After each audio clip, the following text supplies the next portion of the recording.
19वीं सदी के मध्य तक चीन के गौरवशाली इतिहास पर धूल की परतें चढ़ चुकी थी। औपचारिक रूप से किसी विदेशी ताकत का प्रभाव चीन पर नहीं था, लेकिन देश की स्थिति किसी गुलाम देश से ज्यादा बेहतर नहीं थी।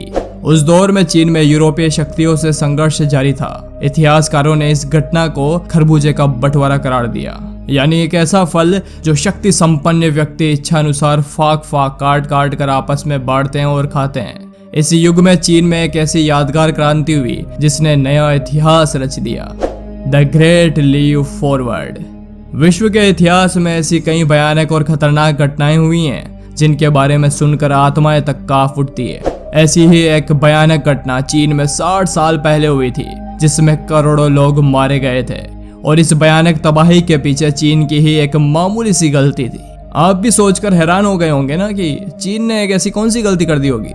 हालांकि चीन ने बाद में उस गलती को सुधारने का बहुत प्रयास किया, लेकिन तब तक बहुत देर हो चुकी थी और करोड़ों लोग मौत के मुंह में उतर चुके थे। हम यहाँ बात कर रहे हैं द ग्रेट चाइना फेमिन की। चीन का हर नागरिक इस बात को बहुत अच्छी तरह से जानता है। बात सन 1958 की है, जब चीन की भागदौड़ माओ जेडांग के पास थी।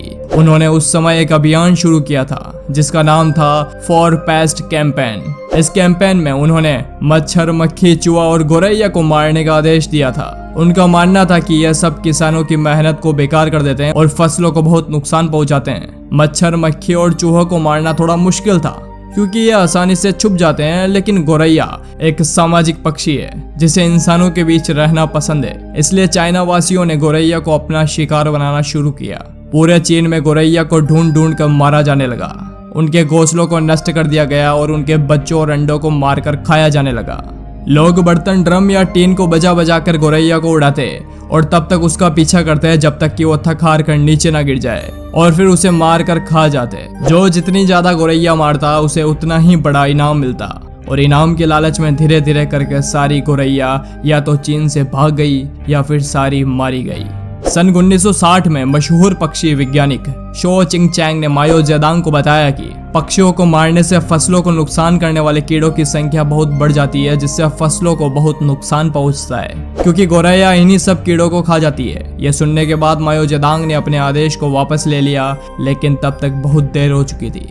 चीन में एक अभियान के तहत गोरैया का मारने का पाप तो लोगों ने कर लिया था, लेकिन महज 2 सालों में ही अप्रैल 1960 आते आते लोगों को इसका बेहद खौफनाक अंजाम भुगतना पड़ा। दरअसल गोरैया सिर्फ अनाज नहीं खाती, बल्कि उन कीड़ों को भी खा जाती थी जो अनाज की पैदावार को खराब करने के काम करते थे।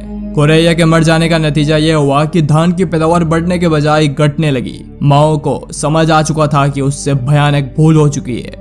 उन्होंने तुरंत ही गोरैया को 4 पेट्स से हटने के आदेश जारी कर दिए और गोरैया की जगह अब खटमल मारने पर जोर देने को कहा।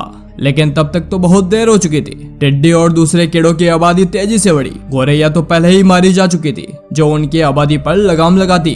कीड़ों को मारने के लिए तरह तरह की दवाइयों का इस्तेमाल किया जाने लगा, लेकिन पैदावार बढ़ने के बजाय घटती ही रही। और आगे चलकर इसने एक अकाल का रूप ले लिया, जिसमें करीब 2.5 करोड़ लोग भूखे मारे गए। हमारे ऋषि मुनि ने इसलिए सारे जानवर, कीड़ों और पक्षियों आदि को इंसान के बराबर ही माना है और इनकी भगवान के रूप में ही पूजा की जाती है, ताकि हम उनको नुकसान न पहुंचाएं। दोस्तों, उम्मीद है आपको यह जानकारी बेहद पसंद आई होगी। वीडियो अच्छा लगा तो जरूर से लाइक करें और इसी तरह की इंफॉर्मेटिव और इंटरेस्टिंग वीडियोस देखने के लिए आज ही हमारे YouTube चैनल को सब्सक्राइब करें और दबाएं इस बेल आइकन को, ताकि आने वाली वीडियोस का अपडेट आपको मिलता रहे। धन्यवाद।